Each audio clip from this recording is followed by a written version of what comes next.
जय हिंद साथियों, मैं डॉक्टर फिरोज खान, प्रवक्ता रसायन विज्ञान ASN जीनियस इंस्टीट्यूट। साथियों, आज के इस वीडियो में हम लोग विलियन चैप्टर से पढ़ने जा रहे हैं हेनरी का नियम और राउल्ट का नियम। तो मैं सबसे पहले आज शुरू करता हूं हेनरी का नियम। हेनरी का नियम क्या है? हेनरी का नियम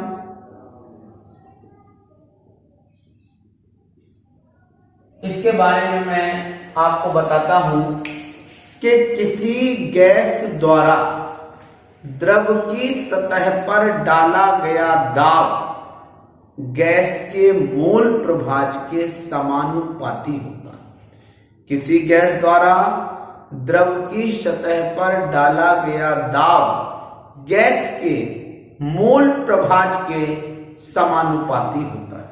मैंने बोला किसी गैस द्वारा द्रव की सतह पर डाला गया दाब गैस के मोल प्रभाज के समानुपाती होता है।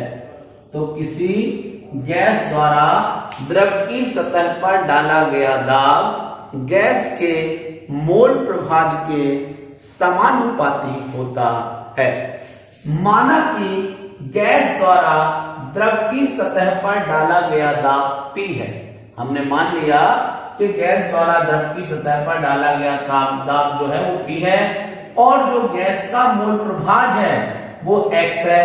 तो P समानुपाती हो जाएगा X, या समानुपाती का निशान हटाएंगे तो कांस्टेंट आ जाएगा KH, तो हो जाएगा P KHX, जहां KH कहलाता है हेनरी नियतांक। KH को हम क्या बोलते हैं? KH को हम लोग बोलते हैं हेनरी नियतांक। क्या आप जानते हैं कि अगर हम लोग ताप को बढ़ाते हैं तो ताप को बढ़ाने पर गैस की द्रव में विलेयता घट जाती है। ताप को बढ़ाने पर गैस की द्रव में विलेयता घट जाती है। तो हमने बताया कि ताप बढ़ाने पर आपको याद रखना है गैस की द्रव में विलेयता, गैस की द्रव में विलेयता क्या हो जाती है? गैस की द्रव में विलेयता घट जाती है। याद रखना है कि ताप बढ़ाने पर हेनरी नियतांक KH का जो मान है वो बढ़ जाता है। अगर हम लोग ताप को बढ़ाएंगे तो हेनरी नियतांक KH का मान बढ़ जाता है। अब आता है हेनरी नियम के अनुप्रयोग क्या हैं। एक बार हम लोग इसके अनुप्रयोग देखते हैं। आपको याद रखना है पहला अनुप्रयोग है जो सोडा वाटर और शीतल पेय पदार्थ होता है। शीतल पेय पदार्थ का मतलब है कोल्ड ड्रिंक वगैरह।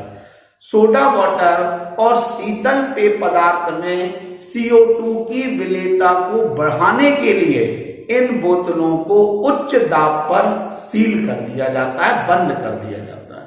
तो मैंने बताया सोडा वाटर और शीतल पेय पदार्थों में कार्बन डाइऑक्साइड की विलेयता को बढ़ाने के लिए इन बोतलों को उच्च दाब पर सील कर दिया जाता है। इसके बाद हम लोग आते हैं इसका दूसरा अनुप्रयोग क्या है।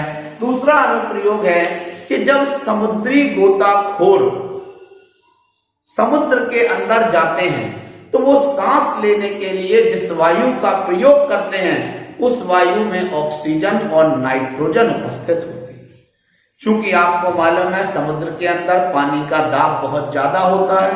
पानी का दाब ज्यादा होने के कारण से जो ऑक्सीजन और नाइट्रोजन गैसें हैं वो हमारे रक्त में घुल जाती हैं। यानी कि जो समुद्री गोताखोर हैं उनके रक्त में ऑक्सीजन नाइट्रोजन गैसें घुल जाएंगी। चूंकि ऑक्सीजन गैस का उपयोग हम सब जानते हैं हमारी बॉडी द्वारा कर लिया जाता है, लेकिन जब समुद्री गोताखोर ऊपर आते हैं, समुद्र की सतह पर आते हैं, तो जो नाइट्रोजन गैस रक्त में घुल गई थी वो बुलबुलों के रूप में बाहर निकलने लगती है। जब नाइट्रोजन गैस बुलबुलों के रूप में बाहर निकलती है तब क्या होगा कि समुद्री गोताखोरों को असहनीय दर्द होता है और उनका तंत्रिका तंत्र भी प्रभावित होता है। तो इसे बचाने के लिए आजकल जो समुद्री गोताखोर हैं वो अकेले वायु का इस्तेमाल नहीं करते हैं सांस लेने के लिए, बल्कि आजकल समुद्री गोताखोर सांस लेने के लिए संपीड़ित वायु और हीलियम के मिश्रण का प्रयोग करते हैं। जो हीलियम है उसकी विलेयता ऑक्सीजन और नाइट्रोजन दोनों की अपेक्षा रक्त में बहुत कम होती है। हीलियम जो है इसकी विलेयता रक्त में ऑक्सीजन नाइट्रोजन दोनों की अपेक्षा बहुत कम होती है, जिससे उन्हें दर्द और पीड़ा जो है वो बहुत कम होती है। तो मैंने क्या बताया, एक बार मैं दोबारा आपको बताऊंगा हेनरी का नियम, लास्ट बार सुनेंगे।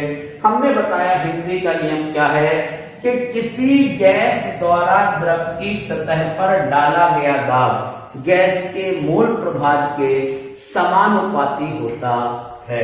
मैंने बताया माना कि गैस का दाब P है और इसके अलावा जो गैस का मोल प्रभाज है वो X है, तो P समानुपाती X या P बराबर KHX, जहां KH कहलाएगा हेनरी नियतांक। मैंने बताया कि ताप बढ़ाने पर गैस की द्रव में जो विलेयता है वो घट जाती है, ठीक है ना, क्योंकि हेनरी नियतांक KH का मान जो है वो बढ़ जाता है। मैंने बोला कि इसके अनुप्रयोग क्या है। पहला अनुप्रयोग क्या बताया, मैंने बताया कि जब शीतल पेय पदार्थ और सोडा वाटर की बोतलों में कार्बन डाइऑक्साइड की विलेयता को बढ़ाने के लिए आपको याद रखना है इन बोतलों को उच्च दाब पर सील कर दिया जाता है। दूसरा मैंने बताया कि जो समुद्री गोताखोर होते हैं, याद रखना है जब वो समुद्र के अंदर जाते हैं तो सांस लेने के लिए वो जिस वायु का उपयोग करते हैं उसमें ऑक्सीजन भी होती है और नाइट्रोजन भी होती है। ये ऑक्सीजन नाइट्रोजन गैसें जो हैं ये अधिक दाब के कारण से उनके रक्त में घुल जाती हैं, ठीक है ना। ऑक्सीजन का उपयोग हमारी बॉडी आसानी से कर लेती है, लेकिन जब समुद्री गोताखोर सतह पर ऊपर आते हैं तो जो ब्लड में जो रक्त में नाइट्रोजन घुल गई थी वो बुलबुलों के रूप में बाहर आने लगती है। जब नाइट्रोजन बुलबुलों के रूप में बाहर आती है रक्त से तो शरीर में असहनीय पीड़ा होती है, बहुत ज्यादा दर्द होता है और तंत्रिका तंत्र भी प्रभावित हो सकता है। अतः इसे बचाने के लिए, इस दर्द को रोकने के लिए समुद्री गोताखोर आजकल क्या करते हैं, वो संपीड़ित वायु और हीलियम के मिश्रण का प्रयोग सांस लेने के लिए करते हैं, क्योंकि हीलियम की जो विलेयता है याद रखना वो रक्त में ऑक्सीजन नाइट्रोजन दोनों की अपेक्षा बहुत कम होती है। इसके बाद मैं आपको आज दूसरा टॉपिक स्टार्ट करने जा रहा हूं। ये हेनरी का नियम था, अब हम लोग पढ़ने जा रहे हैं हेनरी के नियम के बाद अगला टॉपिक है जिसे बोलते हैं राउल्ट का नियम। अब आखिर ये राउल्ट का नियम क्या है, सभी लोग कॉन्सेंट्रेशन लगा के राउल्ट का नियम समझें। याद रखना है कि राउल्ट ने दो नियम प्रस्तुत किए। कितने नियम? दो नियम। हम लोग पहला नियम पढ़ेंगे। पहला नियम है अवाष्पशील विलेय पदार्थों के लिए राउल्ट का नियम। तो पहला नियम क्या मैंने बताया, अवाष्पशील विलेय पदार्थों की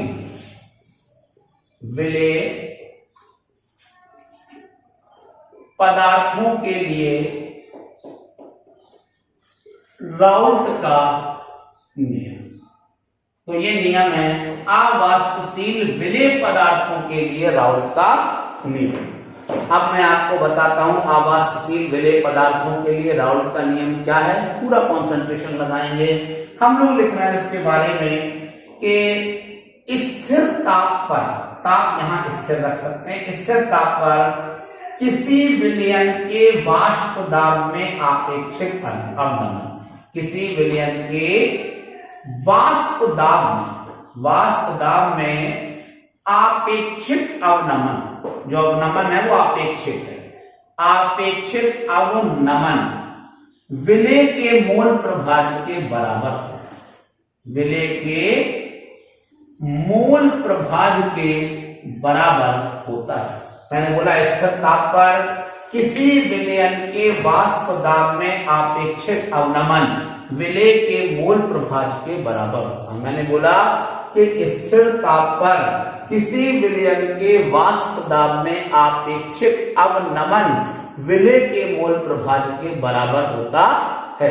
किसी विलय स्थिर ताप पर किसी विलयन के वाष्प दाब में आपेक्षिक अवनमन विलय के मोल प्रभाजक के बराबर होता है। क्या आप जानते हैं वाष्प दाब में जो अवनमन होता है उसे किससे प्रदर्शित करते हैं? वाष्प दाब में अवनमन को हम लोग लिख सकते हैं PA0 माइनस PA, ये कहलाता है वाष्प दाब में अवनमन। और अगर हम वाष्प दाब में आपेक्षिक अवनमन लिखेंगे तो हमें फिर से PA0 से भाग देना पड़ेगा, तो ये कहलाता है वाष्प दाब में आपेक्षिक अवनमन। तो वाष्प दाब में अवनमन किससे प्रदर्शित करेंगे? PA0 माइनस PA से। यहाँ PA0 कहलाता है विलायक का वाष्प दाब और PA कहलाता है विलयन का वाष्प दाब। तो PA वाष्प दाब अवनमन मतलब विलायक के वाष्प दाब में से जब हम विलयन के वाष्प दाब को घटाएंगे तो ये आएगा वाष्प दाब अवनमन। और मैं आपको बताता हूं चूंकि हमें आपेक्षिक अवनमन चाहिए है तो हम लोग PA0 माइनस PA में फिर से PA0 से भाग देंगे तो ये स्टेप कहलाएगा वाष्प दाब में आपेक्षिक अवनमन। ये बराबर किसके है? विलय के मोल प्रभाजक के। क्या आप जानते हैं विलय के मोल प्रभाजक का सूत्र क्या होता है? विलय के मोल प्रभाजक का सूत्र होता है विलय के मोल बटे विलायक के मोल प्लस विलय के मोल। तो विलय के मोल प्रभाजक का सूत्र क्या है? विलय के मोल बटे विलायक के मोल प्लस विलय के मोल। तो हम यहाँ ये फॉर्मूला लिख दे रहे हैं विलय के मोल प्रभाजक की जगह, ये हो जाएगा विलय के मोल बटे विलायक के मोल, विलायक के मोल प्लस विलय के मोल, प्लस विलय के मोल। अब आपको मालूम है क्या मोलों की संख्या बराबर क्या होता है? भार बटे अणुभार होता है ना। मोलों की संख्या बराबर भार बटे अणुभार। चूंकि यहां देखो विलय के मोल लिखे हुए हैं तो आप विलय के मोल की जगह लिख सकते हैं विलय का भार बटे विलय का अणुभार। यहां देखो विलायक के मोल लिखे है ना तो आप बोल सकते हैं विलायक का भार बटे विलायक का अणुभार। तो हमने यहां पर यही करा, ये हो गया PA0 minus PA upon PA0 बराबर हमने यहां विलय के मोल की जगह लिख दिया विलय का भार बटे विलय का अणुभार, विलय का अणुभार बटे। अब यहां हमने वही काम किया, विलायक के मोल की जगह क्या लिख दिया? विलायक का भार बटे विलायक का अणुभार प्लस। अब हम लोग क्या कर रहे हैं कि विलय के मोल की जगह लिख रहे हैं विलय का भार बटे विलय का अणु। हम लोगों ने लिख दिया ना। अब हम लोग यहां पर मान लेंगे PA0 minus PA upon PA0 बराबर। देखना विलय के भार को हम चाहें तो मान सकते हैं WB। विलय के भार को क्या मान सकते हैं? WB। विलय के अणुभार को हम चाहें तो मान सकते हैं MB। विलय के भार को मान सकते हैं WB और विलय के अणुभार को हम मान ले रहे हैं MB। इसके बाद विलायक के भार को मान ले रहे हैं WA। विलायक का भार क्या? WA मान ले रहे हैं और विलायक का अणुभार को मान ले रहे हैं MA। ठीक है ना।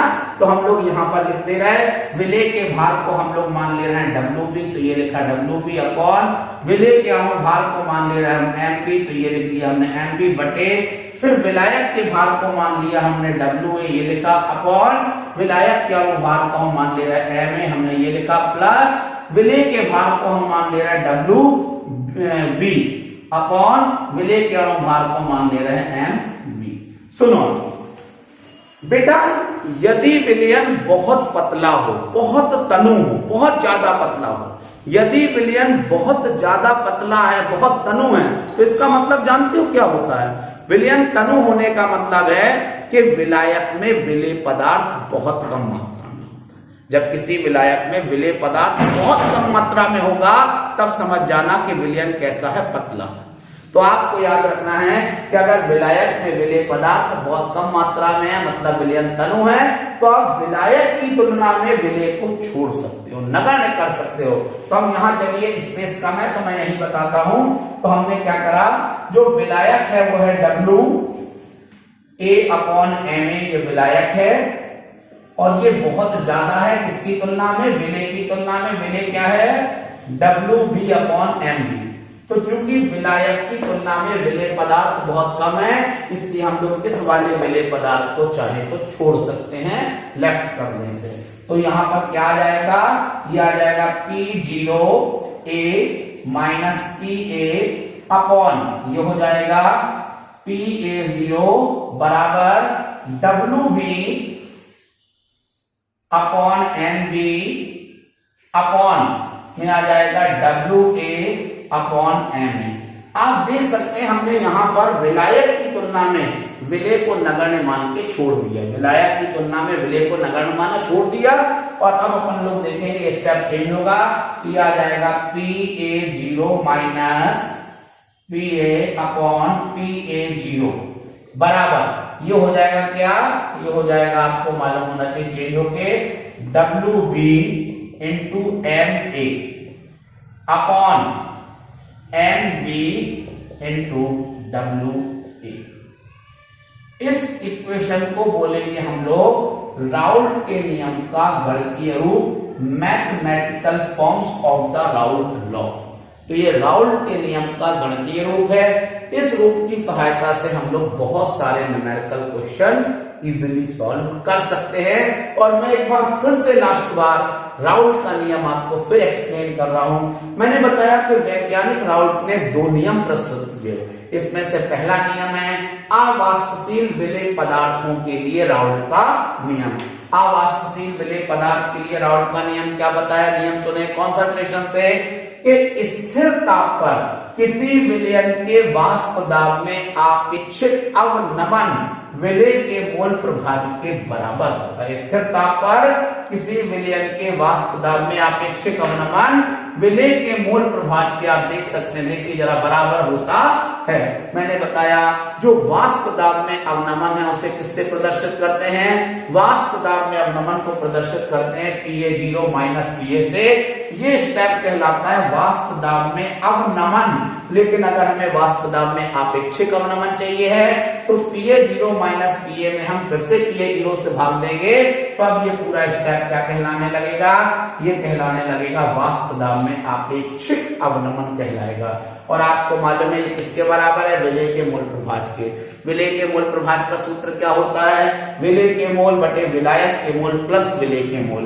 हमने क्या करा, विलेय के मोल की जगह लिखा विलेय का भार बटे विलेय का अणुभार, विलायक के मोल की जगह क्या लिख दिया, विलायक का भार बटे विलायक का अणुभार, फिर विलेय के मोल की जगह क्या लिख दिया, विलेय का भार बटे विलेय का अणुभार। यहां पर हमने मान लिया कि विलेय का जो भार है वो WB है, विलेय का जो अणुभार है, विलेय का अणुभार जो है वो MB है।